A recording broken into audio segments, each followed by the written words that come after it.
こんにちは、学びオタクです。今回の動画は機動戦士ガンダムサンダーボルトよりアトラスガンダムの HG モデルを漫画原作版のカラーリングで塗装していきます。学びオタクはもともと漫画からサンダーボルトに触れたので、キットはアニメのカラーリングに寄せてありますが、今回は漫画原作のカラーリングで制作します。アトラスとは天の早急を支えるもの、私たちの航海を導く地図となる存在と原作で言及されるように、アトラスガンダムのデザインは他のガンダムとは異なり、より高い機動性かつ未来的な外見を持っています。特にその流線形のデザインと独特なカラーリングが魅力となっています。そのアトラスガンダムを制作していきますが、今回のポイントは丁寧な筋彫り、漫画原作のカラーリング、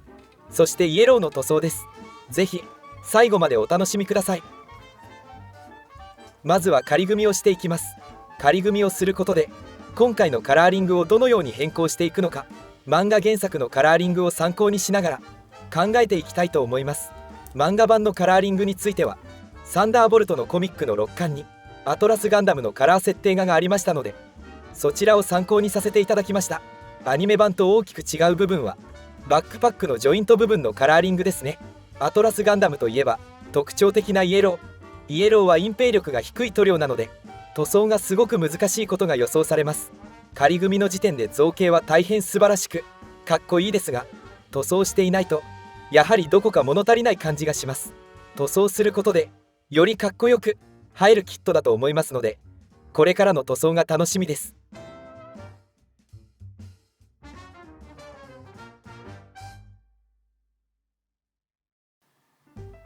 仮組みを終えたところで早速モールドを追加していきます。今回はスピンブレードを使ってマイナスモールドを入れています。今思うとスピンブレードもいいのですが、太めのタガネでやってみても良かったかもしれません。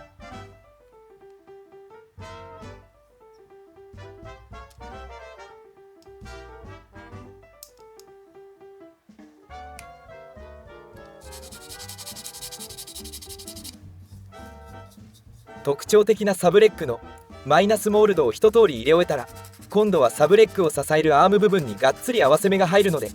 この合わせ目をしっかり消していきたいと思います。こちらの合わせ目はスーパーセメント SP で流し込みヤスリで整えています。もし隙間などがあれば瞬間カラーパテなどで補修しても良いかと思います。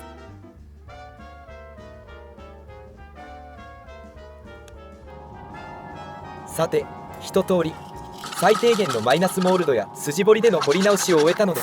今回は下地としてシルバーの柵にしました。先日購入したエアブラシの教科書によると、イエローの発色を一番良くする下地は白サフだそうです。今回は素人考えでシルバーサフが一番発色が良いのではという理由でシルバーサフを選択しています。きちんと下調べしてやるのが大事だとこの時は梅雨ほども知らなかったです。本当ならば白サフの後イエローを塗装し、その後イエロー部分をマスキング、はみ出たイエローを隠蔽するためにシルバーサフを塗装、その後その他のカラーを塗装するという手順が良いと思います。ところが今回はシルバーサフの後イエローを塗装、イエロー部分をマスキング後、はみ出た部分を隠蔽のためシルバーサフ、その後その他のカラーを塗装という手順になりました。最初のサフ選びってとっても大事ですね。これも勉強になりました。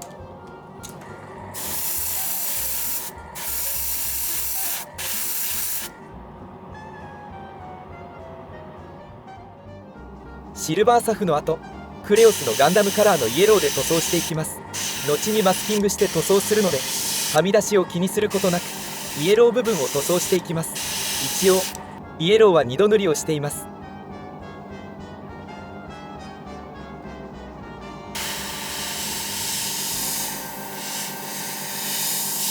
アーム部分の特徴的なイエローもこのような感じで塗装していきました。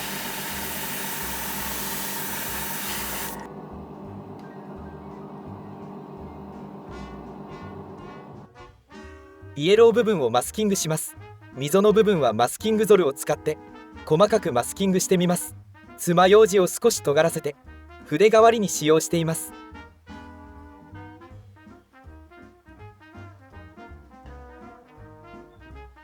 いかがでしょうか。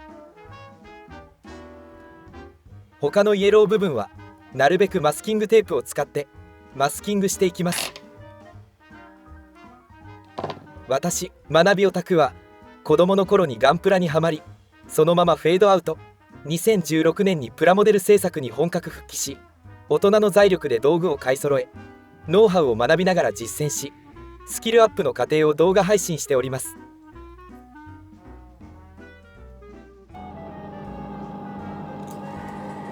マスキング後、はみ出たイエロー部分を隠蔽するためシルバーサフを塗装しています。こうすることで次に塗装する塗料にイエローの影響をなくすようにしています。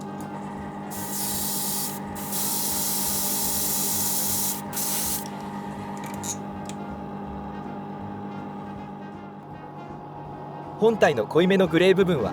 ガイアのニュートラルグレー2で塗装しました。ホワイトの部分はニュートラルグレー1で塗装するつもりです。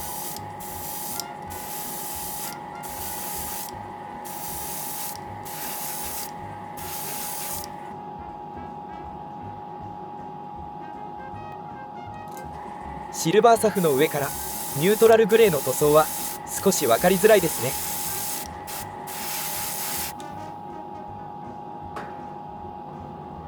アトラスの特徴的な背中の背骨のような部分も丁寧に塗り分けしています。本体色の紺色部分は GSI クレオスのネイビーブルーで塗装していきます。学びオタクはある程度の量を塗装する場合、100円ショップの紙コップに取り出して薄め液で薄めるようにしています。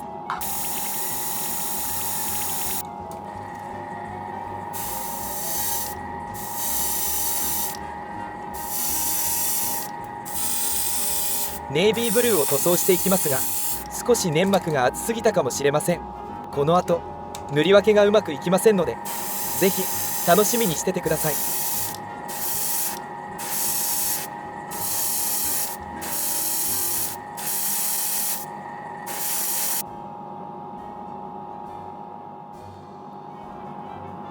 さて、マスキングゾルを剥がして塗り分けがきちんとできているか確認してみると、綺麗に塗り分けができていませんね。塗膜が厚かったのが原因か、マスキングゾルが合わなかったのか、どちらにしろ残念ながらここからリカバリをしていきます。とりあえず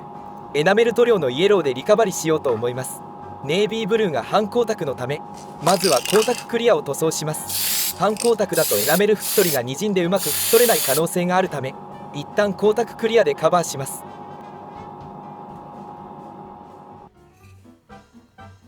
アーム部分の光沢クリアを乾燥させている間にシールドの塗り分けのためのマスキングをしておきます。この模様一つ一つをこのようにデザインナイフで切り取ります。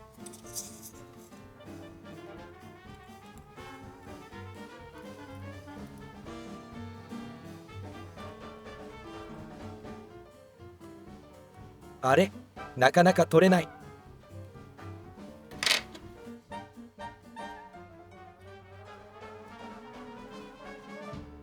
もう一度やってみると、このようにきれいに剥がすことができました。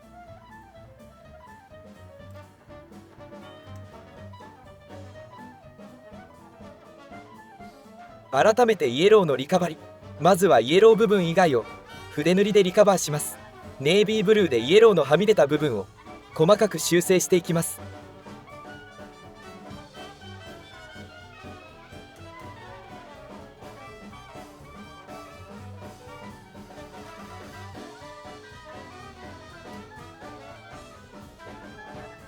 次はニュートラルグレーではみ出た部分を筆塗りで修正していきます。とても地味な作業です。今回のアトラスのほとんどの制作時間はイエローの塗装のリカバリでした。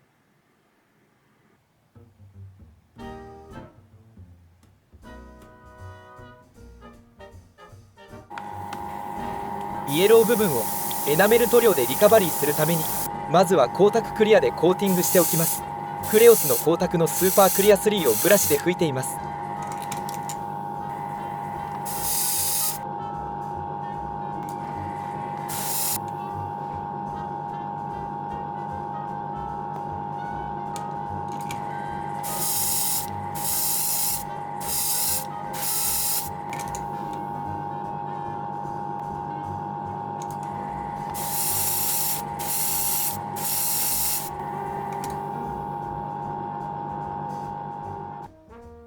エナメル塗料のレモンイエローを筆塗りで塗装していきます。光沢のクリアでコーティングした理由は、半光沢だとエナメルの拭き取りが滲んでしまう可能性があったからです。エナメル塗料を溶液で少し薄め、墨入れの要領で塗装していきます。なるべく丁寧に慎重に、少しはみ出した部分に関しては後ほど拭き取れば良いのですが、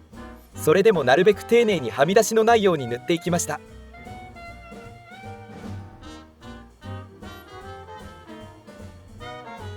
細かい部分についても墨入れの要領で塗っていきます。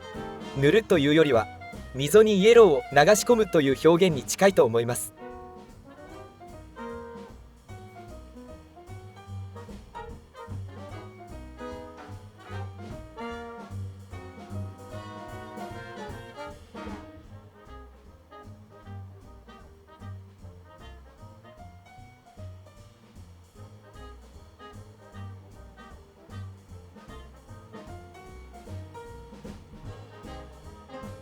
墨入れの時と同様にエナメルの薄め液を湿らせた綿棒で丁寧に拭き取っていきます。これがきれいに拭き取れると本当に気持ちいいです。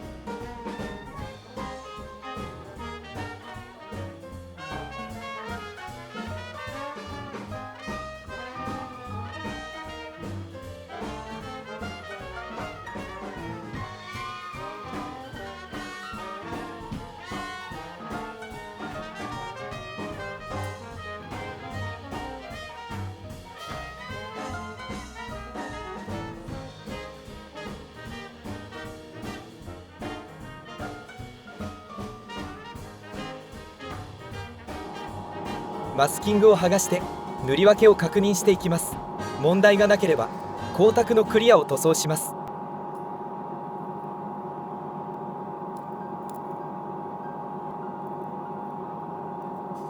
この後の墨入れの作業や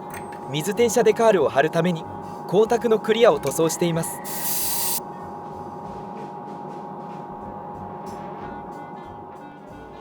そしてガイアのブルーグレーを塗装していきます。この時に初めて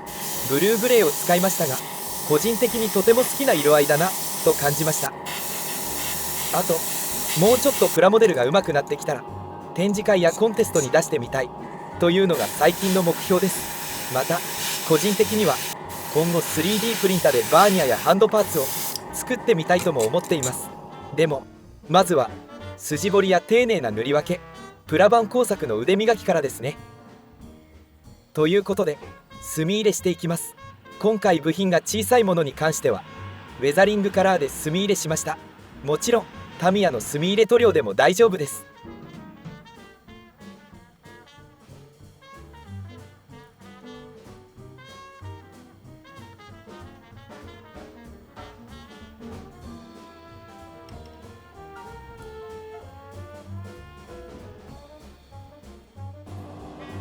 そろそろ最後の塗装、ホワイト部分をガイアのニュートラルグレー1で塗装します。希釈割合については各メーカーから推奨の割合が出ていますが、私個人的にはなんとなく塗料のとろみ具合で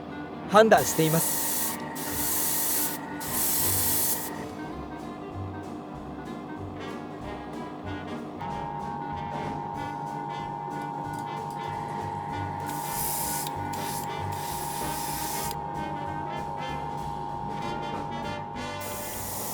普段はあまりやらないのですが、今回はクリアパーツのビームサーベルも塗装しておきます。まずはクリアパーツにも下地としてガイアのエボシルバーを塗装しました。その上から今度はクレオスのメタルピーチを塗装しています。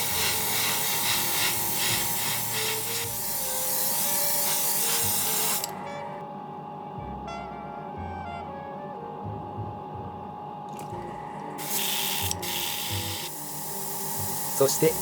少しだけ発光表現をしたかったのでビームサーベルの根元にホワイトをアクセントに入れました。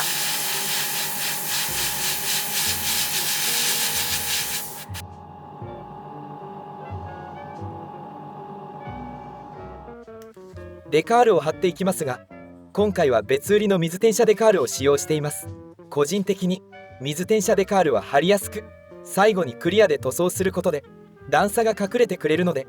とても重宝します。今回はデカール貼った後にクレオスの艶消しクリアをエアブラシで仕上げ塗装しました。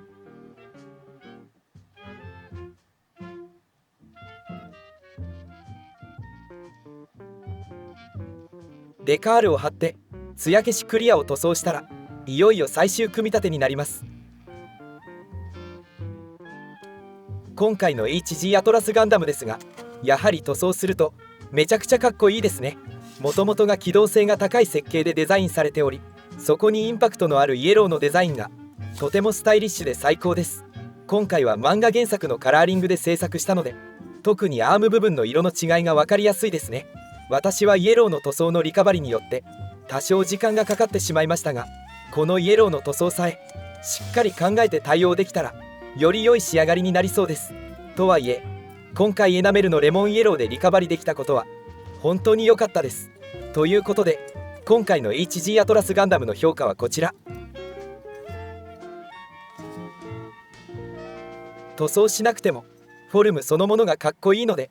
満足度は比較的高めですが、やはり HG であるため塗装した方がかなり印象が良くなると思います。ただ塗装するにあたってはこのイエローの塗装こそがアトラスガンダムの難度を上げていると思います。もしもう一度私がアトラスガンダムを制作するとしたら、比較的隠蔽力の高い他のイエローで対応するか、隠蔽力の高いシタデルカラーのイエローで塗装してみようと思っています。ということで HG アトラスガンダムの初心者おすすめ度は星2つです。今回の動画いかがでしたでしょうか。比較的丁寧に制作したつもりではいたのですが、やはりアップにするとまだまだ粗さが目立ちます。この粗さこそこれからもスキルアップにつながる余白があると前向きに捉えて、プラモデルの腕を磨き、制作ノウハウやキットの制作過程、チャレンジしてみたこと、学んだことなどを発信していきたいと思っていますので、見逃さないためにもチャンネル登録、高評価、ベルマーク通知の設定をしておいてもらえると嬉しいです。それではモデラーの皆様、良いプラモデルライフをお過ごしください。本日も最後まで動画を見ていただきありがとうございました。